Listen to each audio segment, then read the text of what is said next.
이틀 후인 15일부터 한미 FTA가 공식 발효가 될 예정입니다.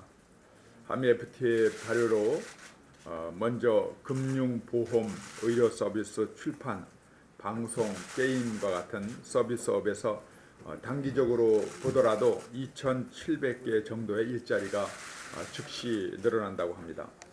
또 제조업에서도 수출 주력 업종인 자동차, 섬유, 전기전자를 비롯해서 많은 중공업 분야에서 단기적으로는 2,300개 정도의 일자리가 늘어날 예정이라고 합니다. 그 밖에도 통신시장이 경쟁을 촉발하게 되어서 소비자 요금 인하라든지 소비자 선택폭을 대폭 확대할 수 있는 소비자들을 위하여 좋은 호기가 될 것이라는 예상입니다.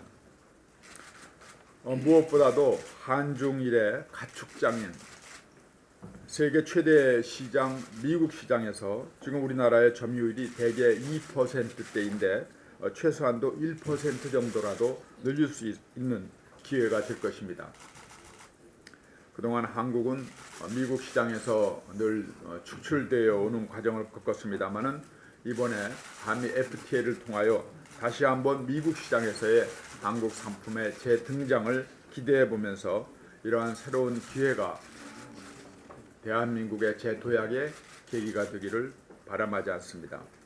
그러나 한미 FTA의 진정한 성공을 위해서는 정부가 중심이 되어서 혹시라도 예상할 수 있는 모든 피해 분야에서 철저한 대비가 중요하다고 생각합니다. 이미 많은 대비를 하였습니다마는 혹여라도 한미 FTA로 실직하게 될 근로자가 있다면은 고용보험 제도를 활용하여서 실업급여 지급 및 재취업을 위한 능력개발 지원을 적극적으로 하여야 할 것이고, 여야정이 이미 합의한 13개 항을 비롯한 농업 지원 대책에서도 정부 각 부처는 철저하게 국민과의 약속을 이행하여야 할 것입니다. 발생 가능한 모든 피해를 적극적이고 능동적으로 대처해서 한미 FTA가 더 큰 성공의 결실을 맺을 수 있도록 모든 노력을 다 함께 하여야 할 것입니다. 이어도가 중국 관할이라는 중국 고유 관리의 발언 이후에 제주도 남방 수역에 대한 세계적인 관심이 모아지고 있습니다. 일본의 독도에 관한 끊임없는 도발, 중국 어선의 불법 조업에 이어서 이어도 관할 문제까지 삼면이 바다인 한반도 주변 수역에서 연이은 이러한 논란은 해양 주권과 해양 안보의 중요성을 부각시키게 되고 우리의 경각심을 일깨우고 있습니다. 이어도는 분명히 대한민국의 영토의 배타적 경제 수역 내에 포함된 우리의 관할입니다. 독도와 마찬가지로 분쟁의 대상이 될 수 없는 명백한 대한민국 영역 내에 있음을 밝히는 바입니다. 정부 역시 이어도 관할권 문제에 대한 국민적 염려를 단호하고도 신속한 외교적 조치로 조속히 불식시켜 줄 것을 요청합니다. 민주통합당이 통합진보당과의 후보 단일화와 정책 연대를 하면서 한미 FTA는 재협상 주장에서 전면 반대로 폐기를 하였다가 다시 전면 반대로 반전을 한 바 있습니다마는 이와 같은 입장 전환이 있었고 제주 해군 기지 건설은 즉각적인 중단을 주장하고 있습니다. 당의 정체성과 국민과의 정책적인 약속을 아랑곳하지 않고 국민 지지율 몇 프로에 불과한 소수당과의 단일화로 단 몇 퍼센트의 지지율이라도 올려서 어찌라도 국회의 다수당을 점하고 나아가 재집권을 꾀하겠다는 민주통합당의 이러한 처지는 안타까울 뿐입니다. 제주 해군기지 건설은 오래된 국책사업일 뿐만 아니라 대다수의 국민 여론이 지금도 지지하는 반드시 조속히 수행해야 될 국가 사업인 것은 말할 것도 없습니다. 연 50만 대의 선박이 통행을 하고 우리나라 전체 교육량의 99.8%를 확보하고 있는 제주 해군기지는 남방 항로를 보호하기 위해서도 가장 중요하고도 필수적인 대한민국의 국방 국책 사업이었습니다. 이와 같은 국방과 외교 문제는 여야가 한 목소리를 내고 또 모든 정치 세력이 지속적인 단결을 보일 때 그 힘이 배가 되고 분명해진다는 것을 지적하지 않을 수가 없습니다. 지금이라도 늦지 않았으니까 통합 진보당과 또 이와 정책 연대를 하는 민주통합당은 이 부분에 대한 분명한 당의 입장을 정리해 주실 것을 촉구합니다. 이어도를 지키기 위해서라도 제주 해군기지의 조속한 건설은 필요한 조치라고 말씀드리겠습니다. 예, 원내대표님께서도 말씀 계셨습니다마는 중대한 문제이기 때문에 저도 이 제주 해군기지와 또 중국의 이어도 영토 문제에 대한 말씀을 중국의 이어도 문제 제기에 대한 말씀을 좀 드리고자 합니다. 한 젊은이의 철없는 발언이 우리 해군 장병들의 가슴을 멍들게 하고 있습니다. 우리는 남북이 군사적으로 대치하고 있는 상황이고 또 국제적으로도 영토 야욕을 드러내는 이웃 나라들의 위협을 받고 있습니다. 그럼에도 불구하고 그런 말을 하는 그 자신이 그래도 이만큼 편안하게 살아가고 있는 데에는 우리 국군에 얼마나 크게 의존하고 있는지도 제대로 분간하지 못하는 그런 사람이 국회의원이 된다면 19대 국회는 그야말로 적들의 소굴이라도 되지 않을까 걱정하는 국민들이 많았습니다. 다행히 그 사람은 비례대표 후보에서 낙방했다고 합니다마는 그런 걱정들을 국민들이 많이 했습니다.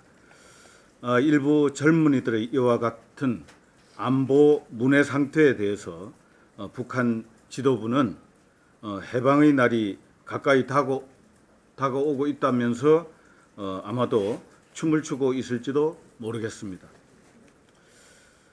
일본이 독도에 대한 야심을 보일 때에는 분노가 들불처럼 일어나곤 했는데 왜 중국이 이어도를 관할 해역이라고 할 때에는 말 한마디 못하는 것입니까? 일본의 독도를 빼앗기는 것은 안 되고 중국의 이어도를 빼앗기는 것은 괜찮다는 말입니까? 우리의 영토 수호 의지에 있어서는 이념이나 여야에 따라서 입장 차이가 있어서는 결코 안 되겠습니다. 제주도에 해군기지를 만들면 평화의 섬이 전쟁의 섬이 될 것이라고 하는데 그렇다면 지금 우리 기지가 경찰 기지가 나가 있는 독도는 전쟁의 섬이라도 된다는 말입니까? 미국이 왜 하와이와 괌에 해군 기지를 만들었겠습니까? 적들이 미국 본토에 도착하기 전에 미리 멀리서부터 격퇴하겠다는 의지의 표명이 아니겠습니까? 이어도 인근 해안에서 분쟁이 발생할 경우에 목포나 부산에서 해군이 출발하는 것보다 제주 해군 기지에서 출발하는 것이 훨씬 더 빠르다는 것은 기본적인 상식입니다. 참고로 제가 자료를 보니까 이어도가 이쯤 되는데요. 이 부산에서 출발하면 이어도까지 23시간이 걸리고 목포에서는 15시간 30분, 제주에서 가면 8시간 만에 도달할 수 있습니다. 그리고 지금 중국 동해 함대가 있는 영파에서 이호도까지는 18시간 걸린다고 합니다.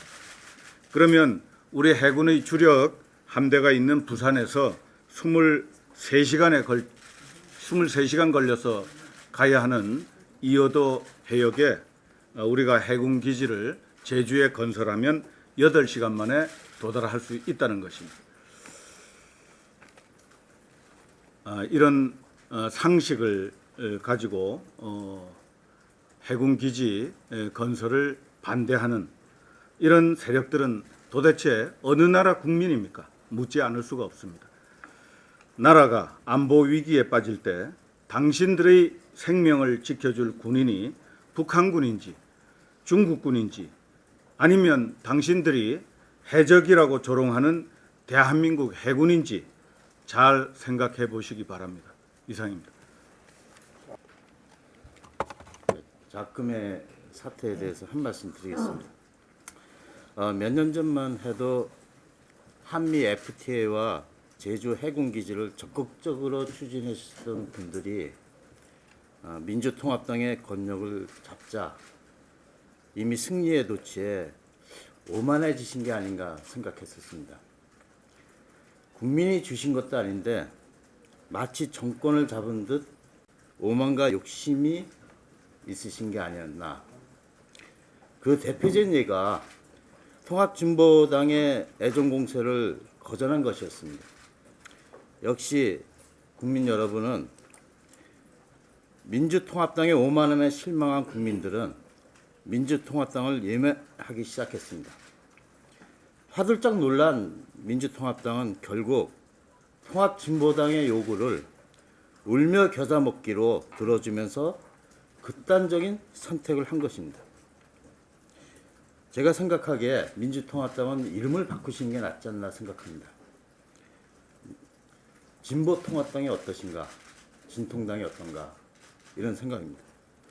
야권연대도 이름을 바꿔야 됩니다. 표퓰리즘, 표 따라 우왕좌왕하는 표퓰리즘 연대로 바꿔야 됩니다. 표 따라 상황에 따라 말 바꾸고 야합하는 표퓰 연대는 분명 저는 국민에게 외면당할 것임을 확신합니다. 이번에 19대 총선을 위해서 공천을 하는 것을 보고서 상당히 문제점이 드러났습니다. 컷오프 여론조사를 하면서 41명을 빼놓고 했기 때문에 이것이 정당하지 않다 하는 것이 많은 지적이 나오기 때문에 이 부분을 해명을 듣기 위해서 의원총회를 소집을 했기 때문에 대표님께서 의원총회 소집을 해주시길 바라고, 그리고 공천이 남들이 다 인정할 수 있도록 공정하고 그다음에 객관적인 사실에 근거해서 이루어지는 것이 바람직하지 않나 생각하면서 당내 민주화를 위해서 나름대로 열심히 투쟁해 나갈 것이라는 것을 분명하게 밝혀둡니다. 지난번에 이 탈북자 강제 북송 저지를 위한 우리 원내 대표님 말씀이 지시가 계셔서 중국의 대연락부랑 실무적인 접촉한 걸 간단하게 말씀을 드리고 비공개에 자세하게 보고를 좀 드리도록 하겠습니다. 중국에는 여러분 잘 알다시피 이 외교부가 있고 또 외교 정책을 담당하는 대외연락부라는 게 있습니다. 그래서 저는 이제 당이기 때문에 대외연락부랑 접촉을 했는데 탈북 주민 강제 북송 저지를 위한 박근혜 비대위원장의 서한은 일주일 전쯤에 확인한 바에 의하면 중국 대연락부에 접수가 되어서 중국의 최고 지도자들에게 전달된 것을 제가 확인을 했습니다.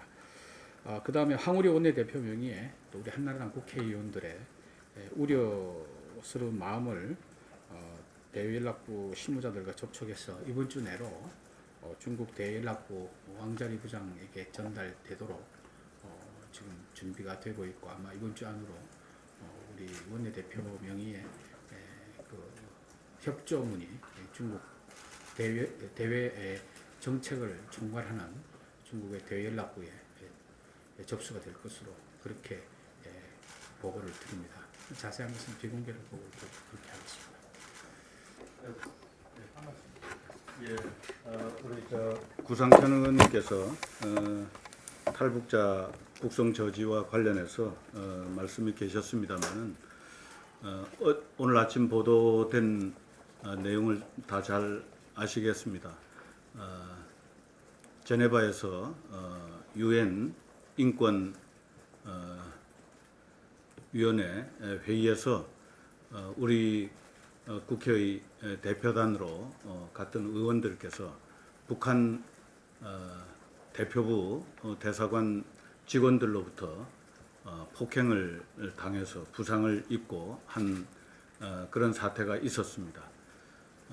우리 의원들은 당연한 요구를 국제사회에 호소한 것입니다.